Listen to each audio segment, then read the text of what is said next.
Perfect. So, shall we start? I hope I'm audible and I'm not on mute. Yes, I am. So, good evening, everyone, and a very warm welcome to today's webinar on evolving public policy space. I'm Kuhu Chauhan, and I manage admissions at the Indian School of Public Policy. It is my pleasure to host this session today and bring together distinguished voices who will help us reflect on the shifts, the challenges, and opportunities in the public policy landscape. We are truly honored to begin with Professor Subhashish Gangopadhyay, the founding dean of ISPP and one of India's most respected economists and policy thinkers. Professor Gangopadhyay's academic journey began at Presidency College, Kolkata, followed by a PhD in economics from Cornell University. His contributions span decades of scholarship, advisory roles to the Government of India, and international recognition, including honorary doctorates and guest professorships in Sweden. He has been instrumental in shaping policy across ministries from finance and industry to rural development and has published extensively in leading journals and books. His current research spans finance, law, patents, and non market interventions, making him a guiding light for practitioners and scholars alike. Thank you, SG, for joining us today. Following his insights, we will hear from Jay Gohil, an ISPP alumnus from the batch of 2022, who currently is working with KPMG India. Jay brings a unique perspective from his diverse professional journey, ranging from consulting at the India Development Foundation, contributing to the weekly geopolitical columns to the Gujarat Mail, and teaching public ad to civil service aspirants. His experience bridges governance, consulting, and communication. And today he will share how ISPP training translated into real world work and how public policy intersects with technology and innovation.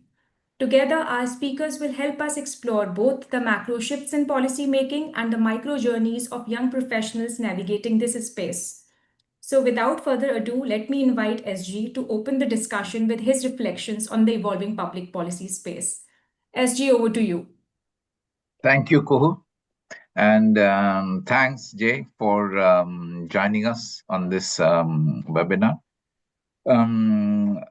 It's always very exciting to talk to the people on public policy because public policy in India is a more recent phenomenon, or the study of public policy is a more recent phenomenon. Policy was essentially with specific groups of experts, whereas today the fact that public policy itself is an expertise has been recognized, right? And in that context, I think it is important that we create a public policy awareness. The reason for this is very simple. We are a democracy, and in a democracy, public discourse is most important, right? It is not an equation of group A versus group B and us versus them, and taking money from Peter to pay Paul. That's not what public policy is. Right? Public policy for a society is where people sit down and think what the society they want, what is the society they want, and how to attain that. Okay, so that's the essence of public policy. And the reason why they sit down and think about it is because it is not possible for people acting individually to get to where they want to get. As a simple example, if I want to go from place A to place B and I'm driving a car, unless we coordinate action in the sense that unless we decide which side of the road to be in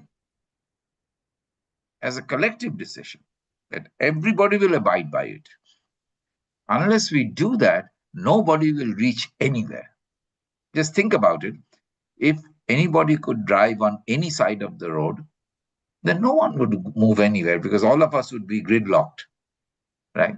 People trying to move right, people trying to move left.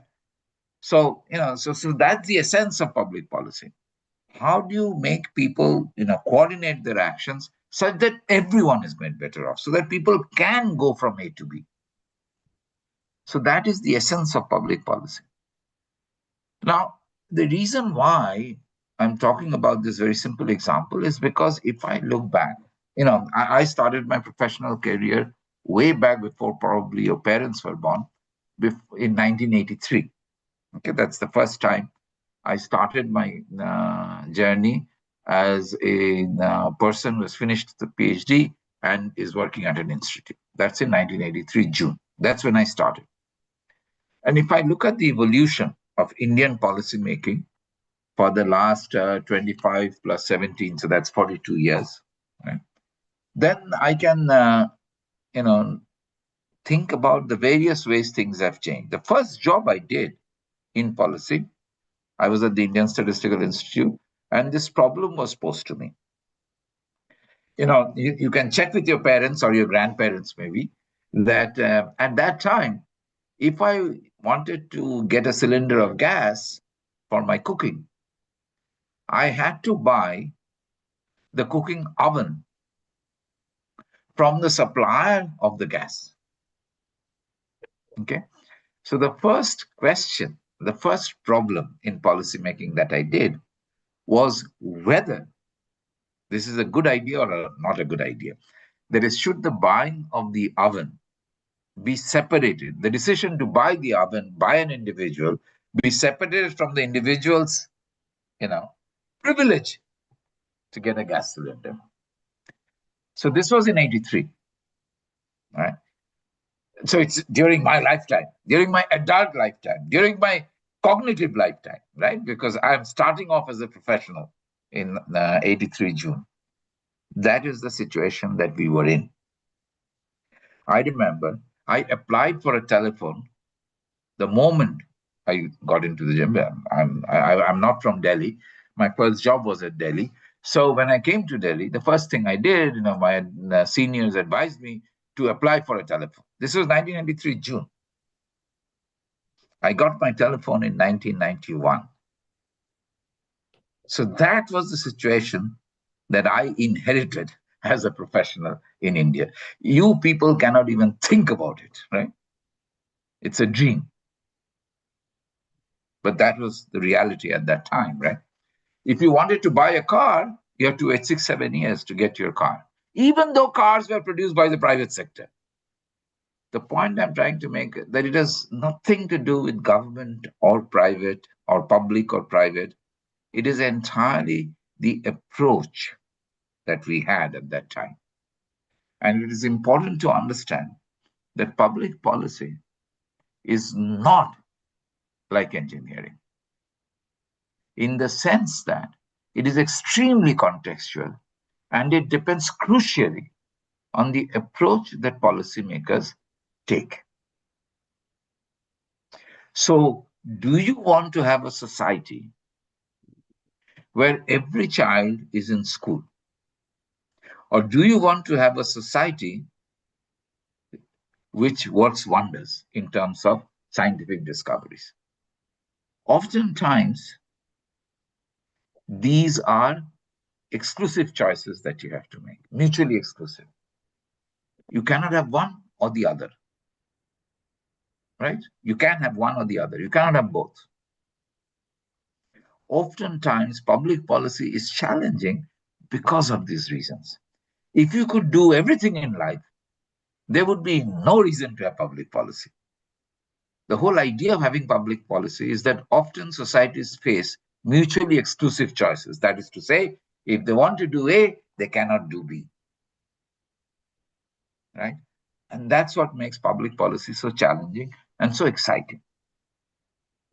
So I'm going to, since I started in 83 and that was my first project I think by 84, I was working on that project that I talked about the gas cylinder and the gas oven. So from that time onwards, I have been involved in public policy. So let me now just generalize and quickly give you a feel about what has happened in India in the public policy space since then. So at that time, there were a group of experts who were deciding what is good for you. Right? Now, that is an approach. If I'm a good person and I'm trying to, like parents do, right? Parents really want their children to do well. Parents do look after their children, right? So in that sense, if you think about the policymaker as a patriarch, In India, matriarchs are very difficult to find. So let's, be contextual. So if you think that the policymaker is a patriarch, right? It, then you think about whether the patriarch is benevolent or not benevolent and all of that. But you know, if your approach is that people are highly resourceful, adults can figure out solutions to problems by themselves, then you don't take a patriarchal approach.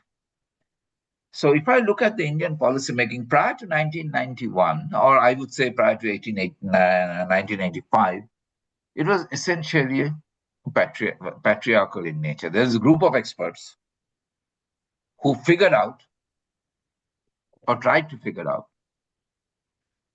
what is best for society, right? So it was more what we called a command and control economy. So some people were commanding us to behave in particular ways. How much steel you should produce to be decided by the steel expert, right?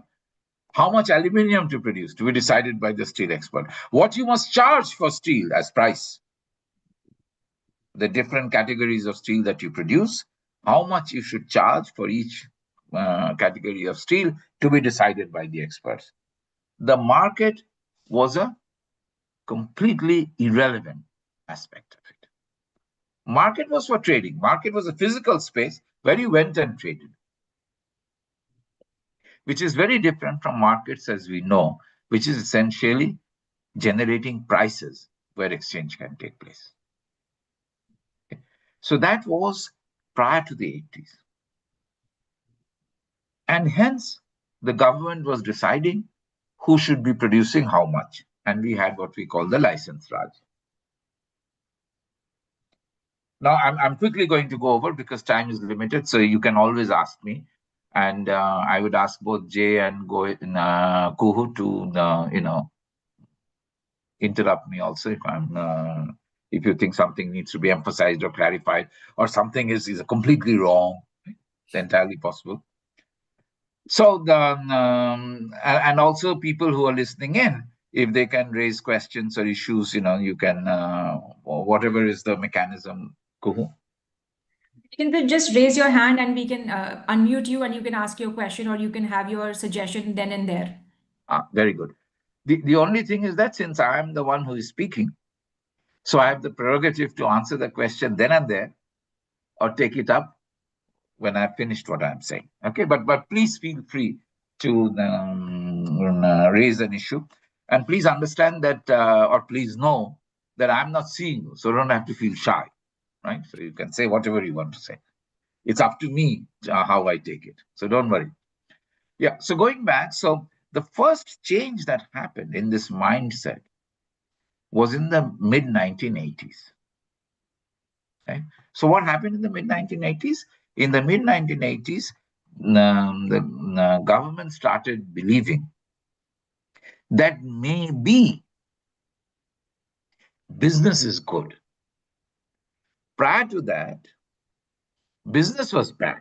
By the way, we still have that feeling among us in many quarters that business is a bad idea.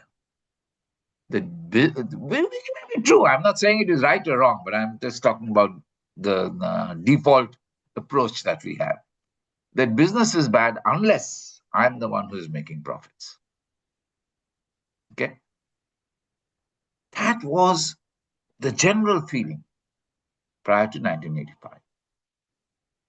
We were in a situation where we had 14 tractor companies which were producing tractors. The total amount of tractors we produced from these 14 tractor companies was less than the average production of any global tractor company. We were that inefficient. One of the big things in manufacturing is that the scale gives you efficiency. The larger is your scale of operation, the less is the per unit cost. That is to say, per tractor, the cost would be a lot less if a tractor company is large compared to the cost per tractor if the tractor company is small. But that was our situation, a highly inefficient economy prior to the mid 80s. So what happened in the mid 80s was that people realized this, or at least the policymakers realized this, and they started making the first changes. So, for example, at that time, if I wanted to produce cars, I had to get a license to produce cars. And as I was producing cars, I realized, hey, the two-wheeler market is even better. But I couldn't produce two-wheelers, because for that, I needed a separate license. So the license was not for motorized vehicles. The license was for four-wheel, passenger cars, etc., right? Extremely, extremely granular and specific. So that was the first change that happened in the mid 80s. That if you want to produce motorized vehicles, go ahead and produce it. It doesn't matter whether it's a car or a two-wheeler. Okay. So that was the first major change that happened since independence. A change in approach. And then, of course, 91 happened. In 91, what happened? The license Raj was revoked. So if you wanted to start producing something, you didn't have to get license. Now, why is this important? This is important. I'll give two examples for this. One, again, I'm sorry, since we're going back to the 1980s, so I'm going back to your grandparents. So please, check what I'm saying with your grandparents. That in my time, when I was a kid, when I was your age, right, it was fashionable to have patches on jeans. So you had a pair of jeans trousers if you were a male, or a female, it didn't matter if you had a pair of jeans trousers. Then on those trousers, there would be patches. What I mean by patches, they are things that have been cut off and patches have been put on. Okay. This was those days. It was very fashionable to do that. Now, obviously, this was high. Sorry? Nowadays also. Nowadays also? Also, Yeah. things are coming back. So this is a highly labor-intensive activity, right? Because you can't do it by machine, because the patches have to be random. They can't be because the moment there is a pattern to the patches, then it doesn't work. So they have to be randomly put onto your jeans, and therefore it is very labor-intensive. And obviously, India was a big player in that, exporting garments with patches. But then, like we have Trump now, it was then also the case that developed countries tried to prevent developing countries from getting access to their markets. So there was something globally called the Multi-Fiber Agreement, MFA. Okay. And in that Multi-Fiber Agreement, they restricted in various ways, right, through quotas or what we call non-tariff barriers, the amounts that developing countries could produce of textiles or clothing and export to developed countries. Now, when India was taking over the market, the Western countries or the developed countries put in a clause which said that the material with which the patches were made had to be non-inflammatory. So if you light a fire, it cannot light up. Now, unfortunately, India didn't produce that material at that time. India could have imported it and put it on it, the jeans, right? But you needed an import license to be able to do that. It took us more than 5 years to get the import license. And in the process, we lost that export market because other countries, did it immediately, right? And, these are very, very fragile and markets, right? So if you're not there, you're not there. You've missed it. The same thing happened with cycles. we were big exporters of cycles to Africa, bicycles, right, to Africa. But then the whole, the cycling industry changed, and you started having cycles with gear, shears, and all of that. Earlier, it was just that simple, one chain around two wheels, which we all did as kids, tried to put it on because they would slip out. Those were the cycles we grew up with. But then, in the mid 80s and earlier to the mid 80s, things started changing, right? And you had cycles with different sorts of gears or different measurements on the chains. And India, again, did not produce them and had to import those gears, right? Which they didn't have. So we lost the entire African market to South Korea.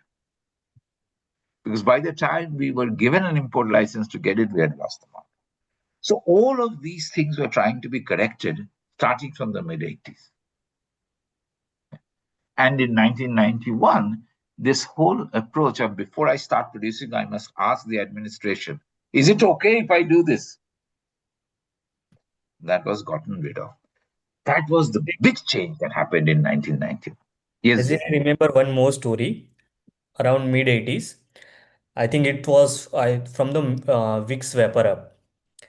At Mm-hmm. that time, there was a something epidemic or something in India, and Vicks was producing Vicks and all. So there was a high demand of Vicks. But because of license Raj, there was a summon from government to CEO of Vicks that how can you produce Vicks in epidemic? So this is I'm talking about license range. How was the system earlier? No, that's right. So if the license was so specific that instead of Vicks in a bottle, if I put Vicks in a small, these small things that we had, which you open and then you had to get a different license. Just imagine, I'm saying that motorized vehicle was divided into two-wheelers and four-wheelers and three-wheelers. So this is very, very granular, the licenses, right? The way they were given out. So, and this is a legacy of our colonial past, right? Where the government is my bab. Hmm. Now that continues even today, but it's of a much lesser degree than it was then. And if I look at the evolution of public policy post 91, it is this constant fight between the government and the people, that by the government is the people's agent. It's not the other way around. The people are not the government's agent. The government is the people's agent, right? And we are trying to develop public policy and using the government as a tool to ensure that those coordinated actions are enforced. Right? So that is why public policy as a discipline has become important. Actually, I just have to ask one thing, if I can just intervene. Like it was, even I did not know that. I'm learning from this webinar. There were so many regulatory measures then to do anything, right? And of course, there are people who were aware of it, who are in the manufacturing sector or in the business sector, and there are masses who are just, following a normal lifestyle, just doing their jobs and going back home. But my point is, there has to be a group of people who acted as a catalyst to bring it to the surface. Otherwise, the change that has come till now, I think it's not a very slow change, it's a medium pace. I am not the right person to comment on it. I really Uh, cannot say. well, I know I'm running out of time, so I'm impatient. So for me, the pace is very slow. Okay. so, But so but you're right? There are people who are often not talked about, but it should be, right? Because they actually brought about the change. But it is not one person, and it's also not an individual standing up. It's also the environment that was created, right? So it's a process. And as an economist and a social scientist, I'm against picking heroes, right? Because the moment you start picking heroes, you start hero worshiping. And that's dangerous. That is very dangerous, especially if we look at us today, right? Both locally as well as globally, right? Hero worshipping is a dangerous proposition. So, what you look at is all the good things that people have done. So, you look at the things, not at the people. You look at the actions, you look at the consequences. You never look at the people who are responsible for it. Professionally, you can, of course, have photos of them in your house and, pray to them every day. But professionally, you cannot do that because it's all, for example, it was not possible in 1991 for Narasimha Rao, the prime minister at the time, to do anything without the support of the administration. Why? Because when you open up, get rid of the license Raj and all, what are you doing? You are drastically reducing the powers of the administration. You mean bureaucracy, right? Bureaucracy, yeah. Yeah. Okay. Right?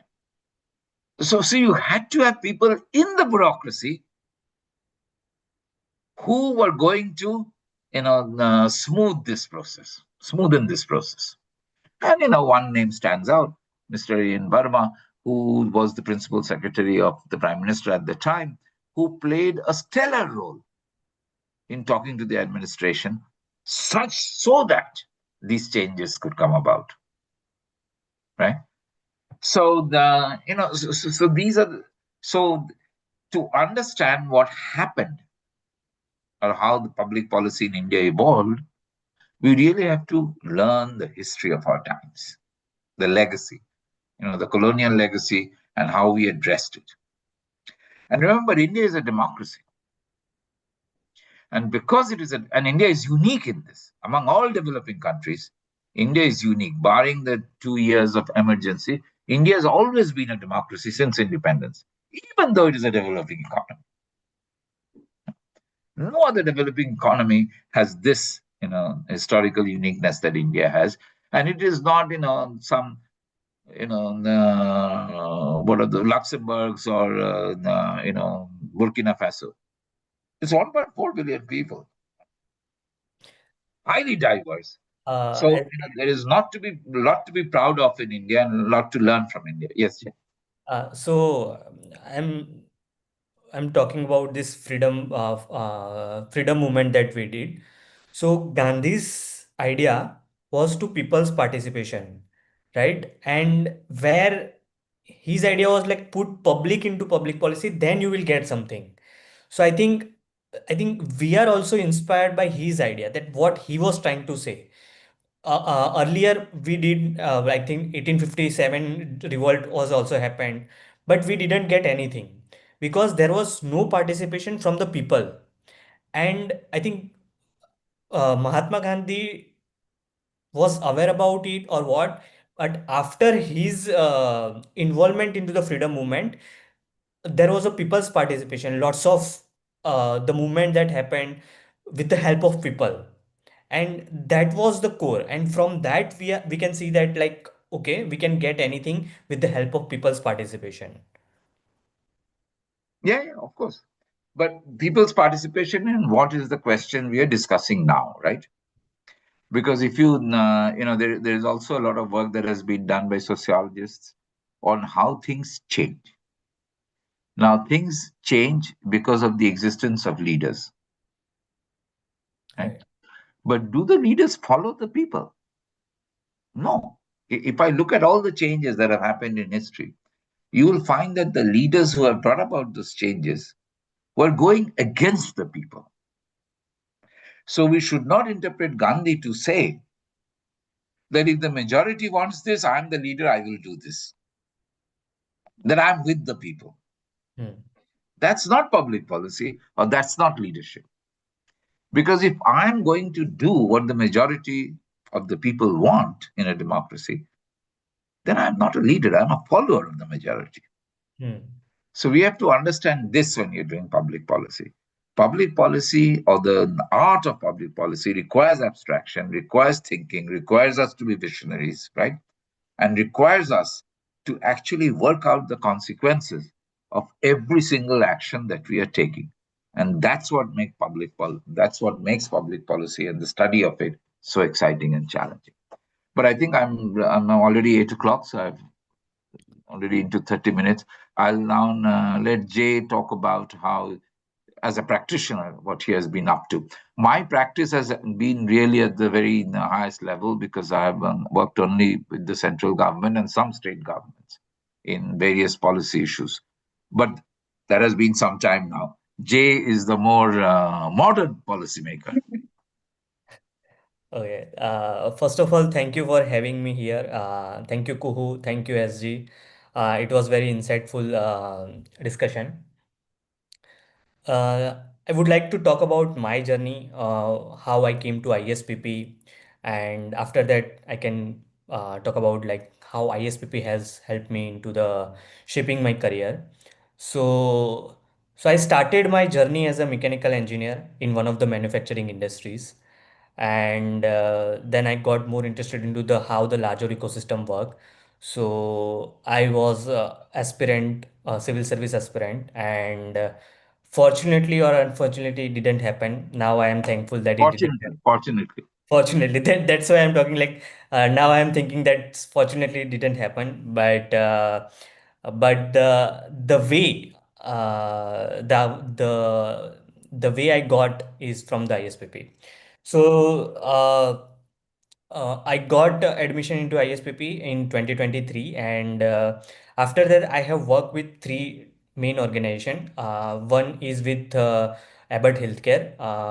The second is IDF Research, and now I am working with the KPMG India.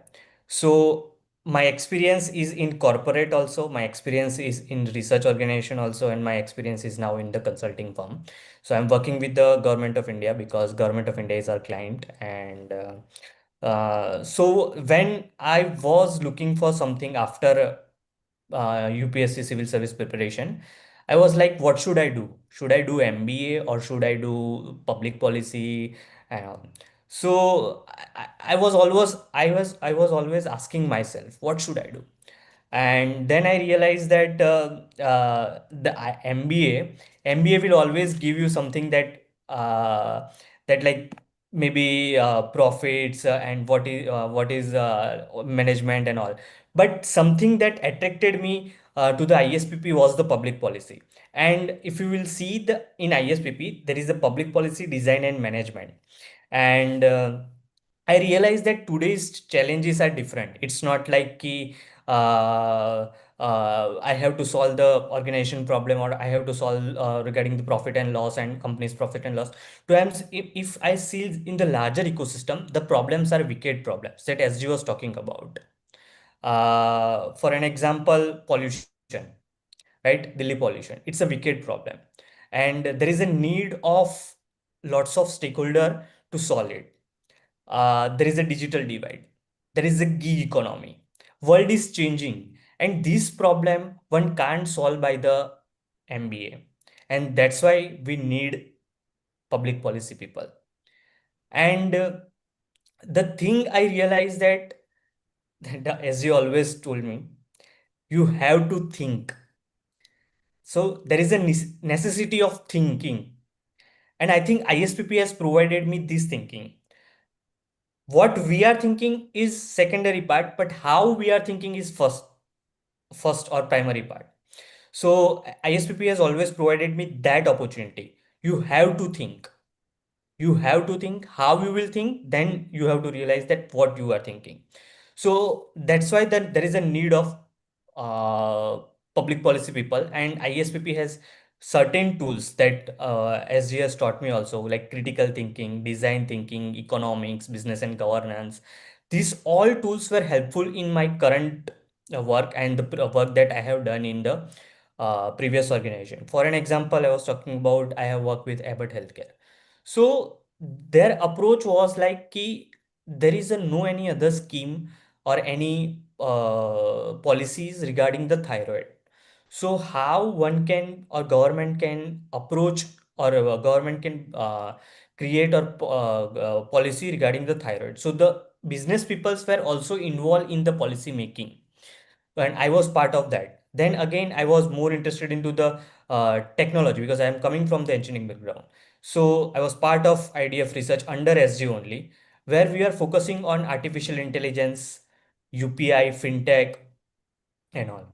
So what right now there is a no any proper strategy. We are thinking on that SG. I think we have written a paper also that how should be the India's approach in terms of artificial intelligence. Lots of large language models are there, but do India need large language model, or do we have do I think we should have a small language model. There was a question in front of us, and that's how we came to the conclusion that there is a need of small language models rather than large language models for the India. So what is the need of India? What is the need of our people? That we need to check first. It's not always that we will something is better than we will adopt it, right? And that's why there is a need of public policy. The third thing that I want to talk about is the right now I'm working with the firm called KPMG India. So in consulting firm also, people are thinking this way only.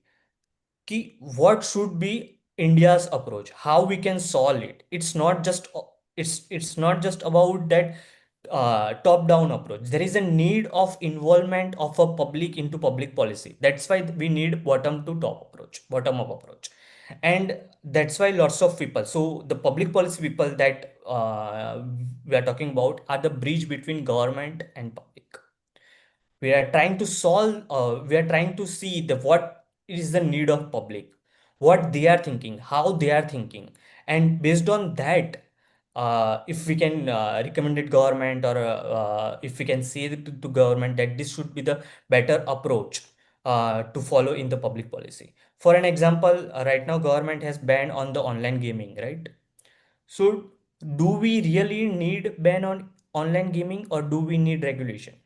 That is a question always. So we need to ask these questions, and I am always, after ISPP, I am always asking my question. Earlier I was like, okay, government has done, so maybe it was for the good purpose only. But now I am asking myself, do we really need ban on online gaming? I am coming from the Gujarat. Gujarat is a dry state. Earlier I was like, okay, alcohol, government should always ban alcohol. But now I am questioning myself, do government should government ban alcohol, or should it be free market? There should be always the approach from the business side also, what they are thinking. So the regulation is needed. It's a secondary matter that if there is a market failure, or if there is anything else, then government can always interrupt, or then government could do intervention. But the thing is, do we really need regulation, or do we really need a ban, total ban, in terms of various bans that, like for an example, online gaming or alcohol I was talking about. So this is the where that the ISPP helped me to think, how to think, what to think. And the another thing that I was thinking about, that various involvement of like how technology and innovation has changed the public policy. For an example, earlier there was a leakage of certain things. If government is transferring some amount to the public, there was a leakage. Now the technology has come up with that solution, that the leakages is decreasing, or the leakages are like there is a no leakages at all, because it's a direct benefit transfer. So the technology has solved many problems with the help of innovation. For an example, UPI. There is a one more thing is coming, is UHI, or own ISPP's alum is working on this, which is the Universal Health Interface, right? So lots of players, lots of stakeholders that come into the one platform based on, like for an example, doctors are there, hospitals are there, then every citizen has their own ABHA number. So the pharmaceutical companies, insurance companies are also there. So now, if for an example, earlier there was a system, if I am going somewhere and I have to search for the doctor.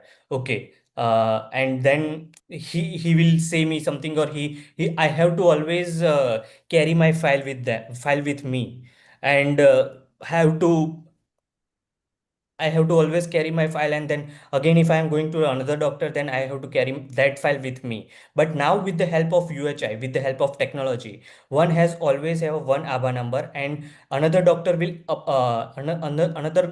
get to know about what the previous doctor has prescribed you in terms of medicine, or in terms of the things. So the thing I'm talking about, this technology has solved the many problems in terms of innovation and all, and that's the involvement of public policy here. The another thing that I would like to express is that uh, I'm member of ISPP LM Council. So what ISPP has provided me is a network. ISPP has a collaboration with the uh, various organizations like PAFI, Public Affairs Forum of India. Then again, the Global Technology Summit, Carnegie India. So when I was in ISPP, I was part of these summits. And in the public policy, there is a need of networking is always there, and with the help of networking we'll be able to gain the lots of insights, lots of information. So policy advocacy is a part of public policy.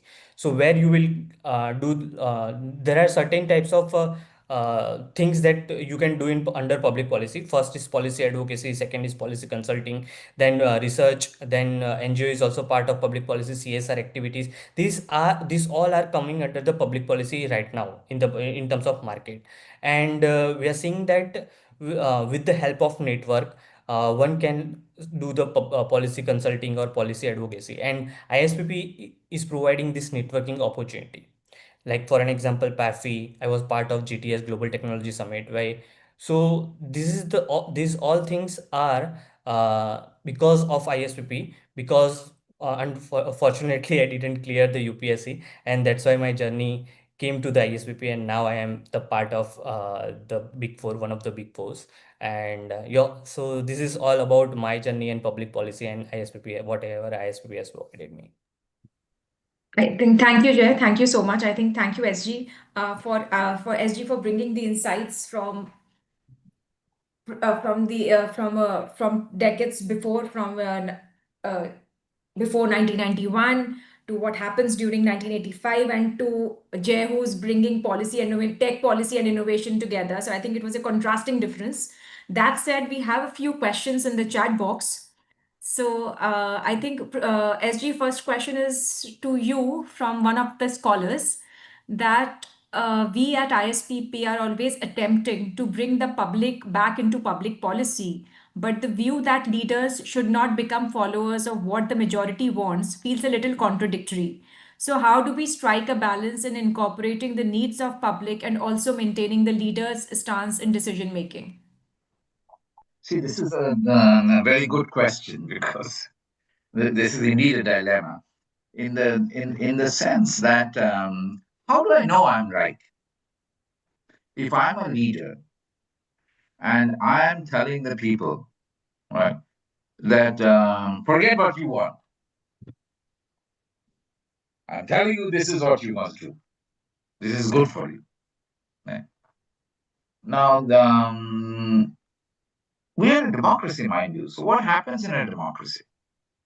In a democracy, if I am chosen as a leader and I say these things and I carry out some things and they are a disaster, people hate those things, I'll be voted out.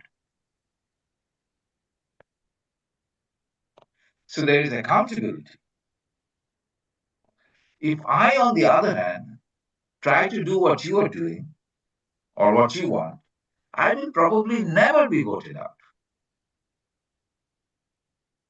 But I'll also run the society down. So it is important to understand that if I look at the evolution of civilizations in history, we will find people who have stood against the tide of decision making and tried to impress upon people certain things need to be done. The best example would be not from political science or not from politics or not from social science as we understand it today, but think about it. If Copernicus had not stood against what people were saying, the sun would still be revolving around the earth, right? And that's what a leader is. And because we are a democracy, if the leader is wrong, the leader will be voted out. But if we ask the leader to do what we want to be done, why do we need a leader? We can do it ourselves. Right? If you have seen the Frankenstein movies, you would have known that it is the people who revolted. And Dr. Frankenstein was trying to do a good experiment. It has been so vilified in our lives. But that is a real experiment. Today we are doing all of those things again, right? So you have to understand this, that we are always learning, we're always experimenting. And in society, rules are made by us. Rules are not made by God. Rules are not made by nature. It is made by us. And because it is made by us, everybody has the right to question it. And it is the leader's responsibility to answer those questions. The leader is not somebody who says, listen to me or else. That's not a leader. Right? And that's where public policy comes in. Because public policy improves the discourse. And hence, if a leader tries to express something, the common person is able to appreciate and understand. That's what makes a good society, right? What makes a good society is not that there is a great leader or not that everybody is participating, right? It's just that balance between those two. That as problems come up, we have to find solutions. The question is, do we have a process by which the best solution is chosen? That's what we are striving for. I think that must have answered Shalini's question to an extent. I'm hoping. And Shalini, if you have a follow-up question, you can always pose that. Also have one question for Jay. That Jay, I have been thinking about how organ transplant rules function today, and I wanted to ask your view on this. Do you feel there's a need to rethink our current norms in the contemporary context? And if so, how do you see technology helping us design a system that gets organs to those who genuinely need them while still preventing any risk of misuse or organ theft? To be honest, uh, it's not like I can give the answer. And we need, it's not like it should be my individual perspective, but yes, technology can solve this problem. It's not that way. But I am not good. I should not give my answer regarding that.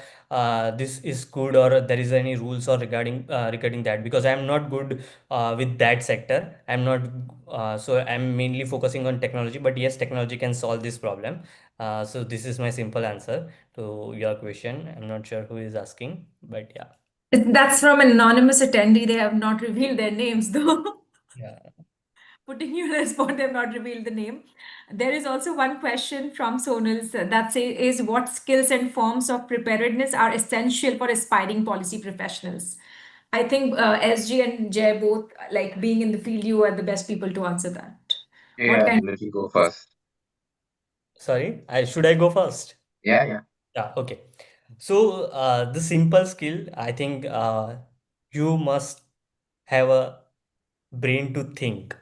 That's it. That is the need of our in the public policy making in professional life, because nowadays people are not thinking, they are just doing ChatGPT, and so it is best that we should think. So first of all, we should think, and then any other tools that you will learn at ISPP, of course, like it is statistics or as economics and all. So these are the tools, but the thing is, you must think. You have to think. So let me then pick up from what Jay said about thinking, right? Now you just a minute.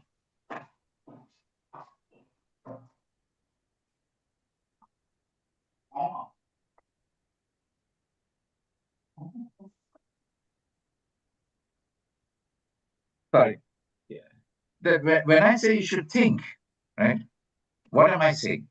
Or what is Jay saying, I presume? It is that, if you look at the every country is now bringing out reports. Jay talked about technology, right? So every country, it's a new thing, right? For every country, not just for India. And so every country is trying to develop policy for technology.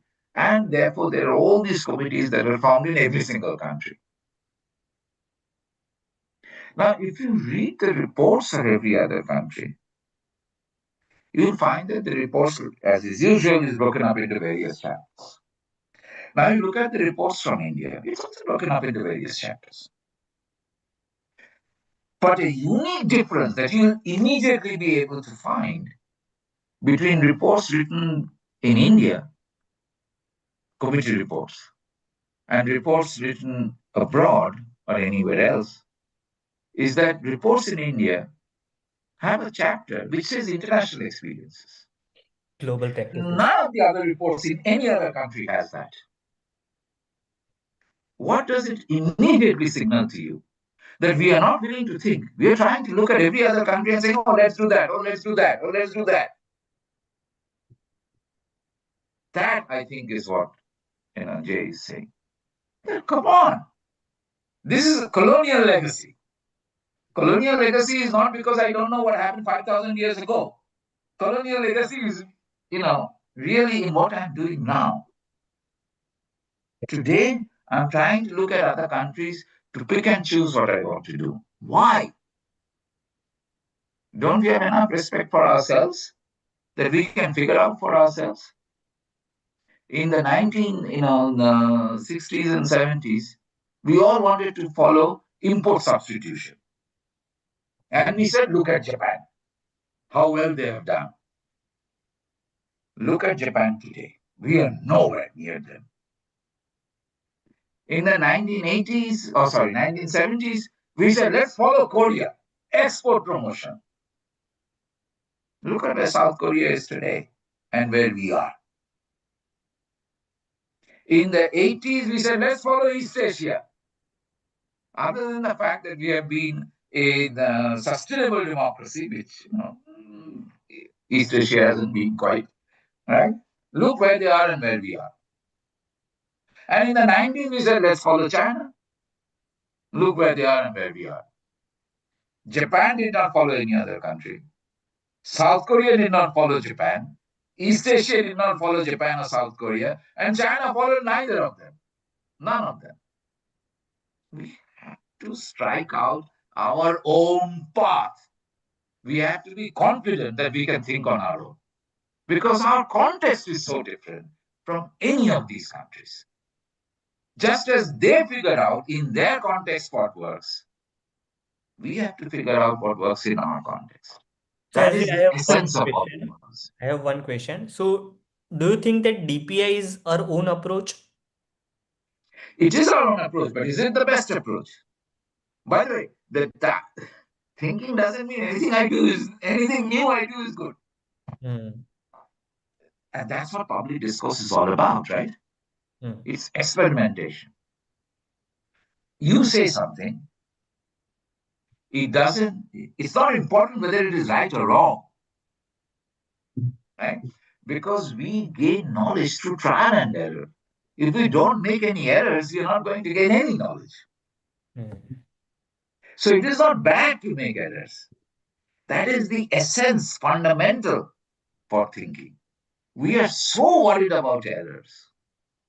One of the things when I raised this question about, when I started, mind you, This is not a new problem.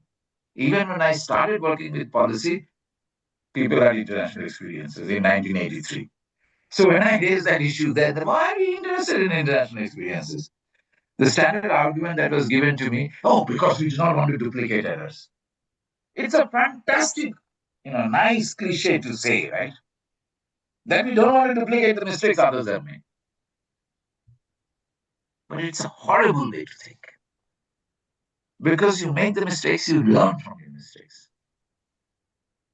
So it's okay to experiment and the experiments failing.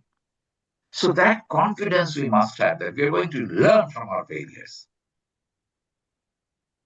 And once we have that, we will make, because we have enough skill, we have enough everything in India. It's just the approach that we have to change. That's all.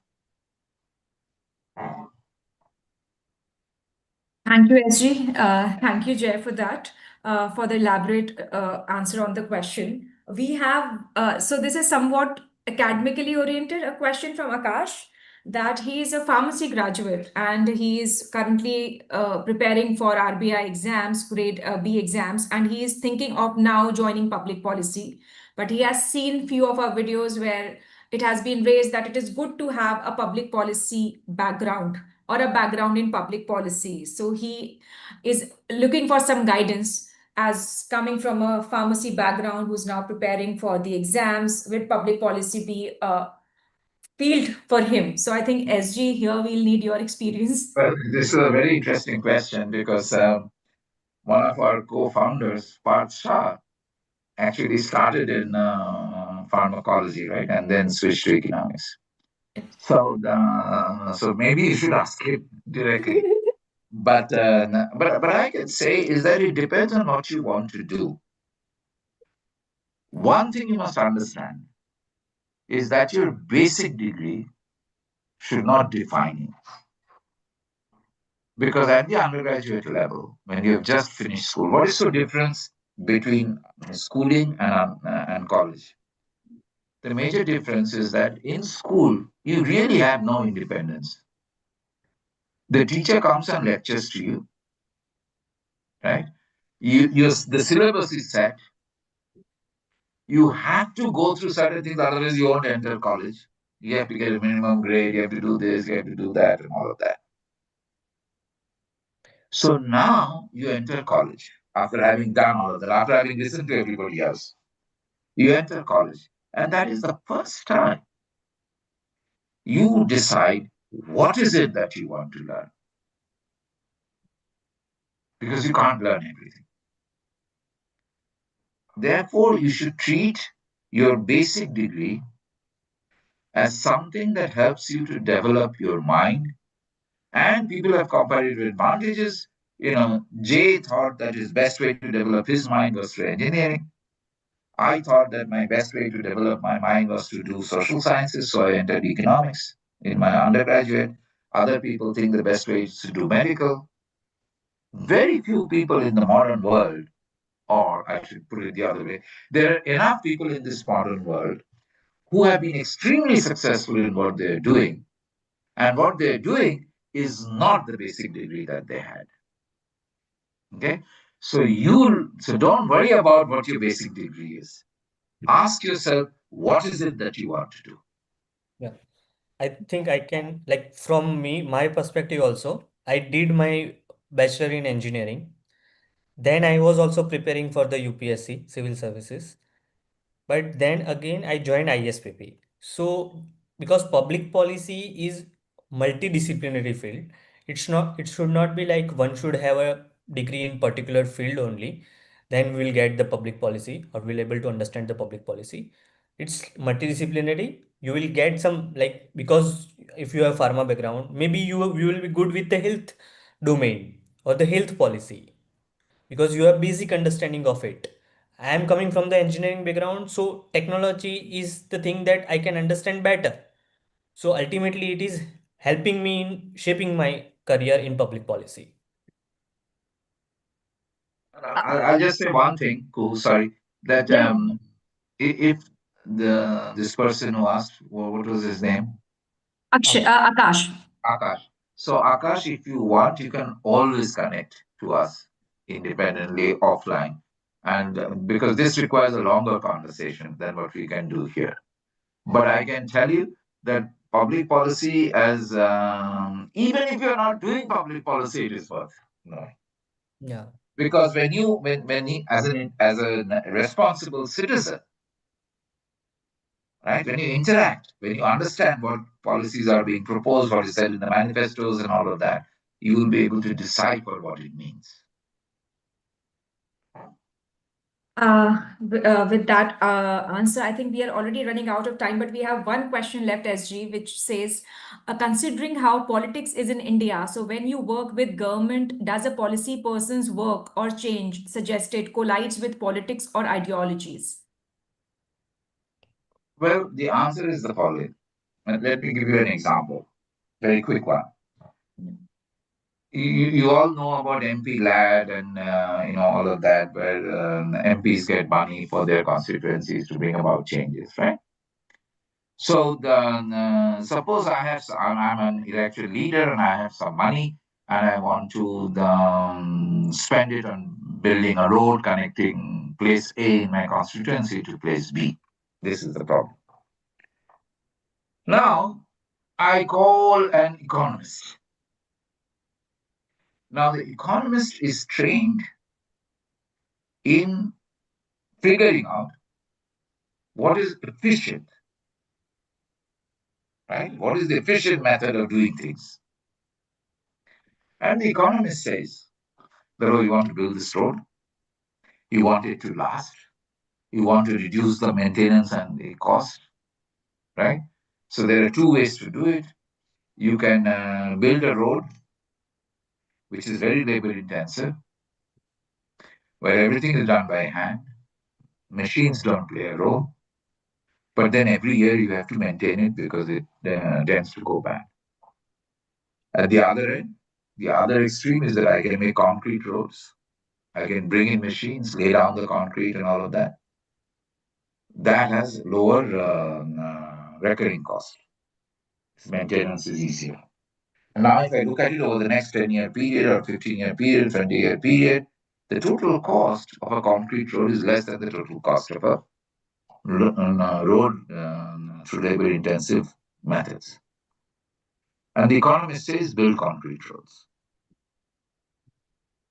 Then I asked my friend who teaches political science at some university, and I say, "Bhai, what should I do?" This is what the economist is saying. The political science, "Thora dimag kharab. Your constituency has no employment. It is a very young population. They are looking for employment, right? You should build a road which is labor intensive because that will improve employment. If you build a concrete road, it will bring in the machines and all. It won't generate employment." Now, the politician, the political scientist is being true to his or her profession. The economist is being true to her or his profession. So, public policy is not made by experts. It is now the decision of the leader, the politician, whose objective is to win the next election, to decide. You cannot be a politician and expect others to tell you what to do. You have to do the hard work yourself. You have to take on responsibility. We are all professionals, right? So the leader is also a professional. The leader has to figure out, which is not the economist's job, which is not the political scientist's job, on what will improve the probability of the person getting elected again. And if each one of us are doing the jobs that we are supposed to do instead of blaming Kuhu and Jay and everybody else for my failure, then we'll be a true professional country. A country where everybody is trying to do the best they can, given the training they have. And that's a good society. That's how good societies are built. Good societies are not built by pointing fingers.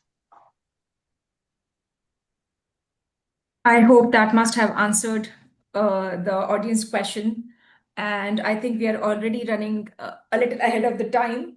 So without any further delay, I would like to thank all the audience, our speakers. Thank you for joining us today. And I believe together with the perspectives, one from SG, a senior academic and a policy leader, and other from Jay, who's a young professional navigating the consulting world, who somehow captured the essence of ISPP mission A, to bridge theory and practice and to prepare the next generation of policy leaders. And with the audience, if there are any questions that are left unanswered, you can always reach out to us at contact@ispp.org.in or admissions@ispp.org.in. I have listed down the IDs and the number on the chat box. You can always reach out to us. And we are in Delhi, Hoskas Enclave. So all the audience who are in Delhi, please do visit ISPP and we can have the conversations at length. So with that note, thank you to the speakers. SG, thank you so much. Jay, thank you so much, and all the audience members for joining us today. Have a Thank great you. good night. Good night.